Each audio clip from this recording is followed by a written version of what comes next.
আসসালামু আলাইকুম। বাড়ি বাড়ি গিয়ে ভোটার তালিকা হালনাগাদ প্রক্রিয়ায় নতুন ভোটারদের তথ্য যেমন সংগ্রহ করা হয়, ঠিক তেমনিভাবে যারা ভোটার ছিল, যারা হয়তোবা গত হয়েছে বা মৃত্যুবরণ করেছে, তাদের তথ্য কিন্তু সংগ্রহ করা হয়। সর্বশেষ 2022 সালে বাড়ি বাড়ি গিয়ে ভোটার তালিকা হালনাগাদ প্রক্রিয়া অনুষ্ঠিত হয়েছে। তবে ইসি কর্তৃক এবার একটা সুখবর দেওয়া হয়েছে। প্রায় 25 থেকে 27 লক্ষ নতুন ভোটার নিবন্ধনকরণের জন্য বাড়ি বাড়ি গিয়ে ভোটার তালিকা হালনাগাদ প্রক্রিয়ার কর্মসূচি ইসি কিন্তু আজকের ভিডিওটা সম্পূর্ণ কন্টিনিউ করলে জানতে পারবেন যে 2025 সালের কত তারিখ থেকে ভোটার তালিকা হালনাগাদ প্রক্রিয়া অনুষ্ঠিত হচ্ছে। কেননা ইসি কর্তৃক এই বিষয়টা কিন্তু ইতিমধ্যে খোলাসা করা হয়েছে। ভিডিওটা ইনফরমেটিভ হতে যাচ্ছে, তাই অবশ্যই রিকোয়েস্ট করব ভিডিওটা লাইক করে চ্যানেলে নতুন হলে সাবস্ক্রাইব করতে ভুলবেন না বন্ধুরা। ইসি কর্তৃক জানানো তথ্যতে দেখা যাচ্ছে যে 2022 সালে সর্বশেষ বাড়ি বাড়ি গিয়ে ভোটার তালিকা হালনাগাদ প্রক্রিয়া যেখানে অনুষ্ঠিত হয়েছিল, সেখানে কিন্তু দেখা যাচ্ছিল যে 2007 সালের 1 জানুয়ারির পূর্বে যাদের জন্ম তারাই কিন্তু শুধুমাত্র ভোটার হতে পেরেছে, বা 2007 সালের 1 জানুয়ারি যাদের জন্ম তারাই ভোটার হতে পেরেছে। তবে 2025 সালের যে ভোটার তালিকা হালনাগাদ প্রক্রিয়া আসতে যাচ্ছে, এখানে সাধারণত যাদের বয়স 15, 16, 17 তারাও কিন্তু ভোটার তালিকায় নাম তুলতে পারবে।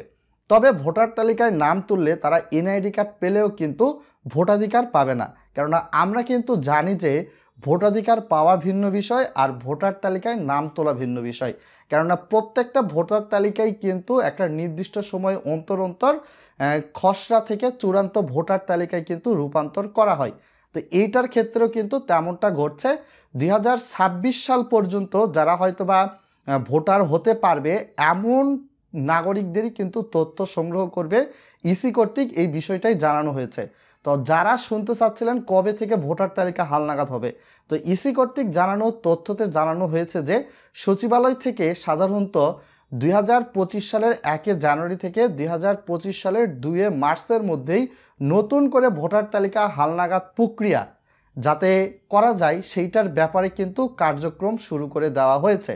তো সেই সকল ক্ষেত্রে আপনারা বুঝতেই পারছেন যারা নতুন ভোটার হবেন এই সময়ের মধ্যেই কিন্তু আপনারা ভোটার হতে পারবেন নির্বিঘ্নে। কেননা বাড়ি বাড়ি গিয়ে ভোটার তালিকা হালনাগাদ প্রক্রিয়ায় যদি সাধারণ বাংলাদেশের নাগরিক হিসাবে আপনি নাম লেখান, তাহলে কিন্তু দেখা যায় যে আপনাকে ওই অ্যাফিড চেক করার জন্য আপনাকে ওই জেলা পর্যায়ে যেতে হয় না। আপনার চোখের আইরিশের ছাপ দেওয়ার জন্য, হাতের আঙ্গুলের ছাপ দেওয়ার জন্য নির্বাচন কমিশন অফিসে গিয়ে দিনের পর দিন ঘুরতে হয় না। জাস্ট একটা নির্দিষ্ট ডেট থাকে ইউনিয়ন বা ওয়ার্ড ভিত্তিক বা পৌরসভা সিটি কর্পোরেশন ভিত্তিক, সেই নির্দিষ্ট দিনে গিয়ে সাধারণত নির্দিষ্ট অফিসে জাস্ট চোখের আইরিশের ছাপ, হাতের আঙ্গুলের ছাপ দিলেই হয়। তো এই সময়ের মধ্যেই ভোটার তালিকা হালনাগাদ প্রক্রিয়া অনুষ্ঠিত হবে। হালনাগাদ প্রক্রিয়া অনুষ্ঠিত হওয়ার পরবর্তীতে একটা নির্দিষ্ট সময় থাকবে 2026 সালের আপনাদের 1 জানুয়ারি থেকে 2রা মার্চের মধ্যে খসড়া থেকে চূড়ান্ত ভোটার তালিকা প্রকাশ করা হবে। এই সময়ের মধ্যে আপনার সকল কার্যক্রম কিন্তু হয়ে থাকবে এবং এই 2026 সালের 2 মার্চের পরবর্তীতে আপনারা কিন্তু অনলাইনে এনআইডি কার্ডটাও পাবেন।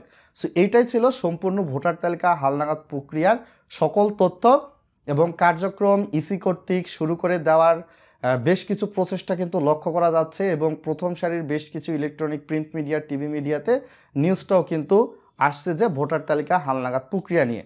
তো আমরা এই তথ্যগুলো ইতিমধ্যে আপনাদের সঙ্গে শেয়ার করেছি। ভিডিওটা বন্ধুদের সঙ্গে শেয়ার করবেন যাতে করে আরও মানুষ বাড়ি বাড়ি গিয়ে ভোটার তালিকা হালনাগাদ প্রক্রিয়া কবে শুরু হবে সেটা জানতে পারে। সকলে ভালো থাকবেন, ধন্যবাদ।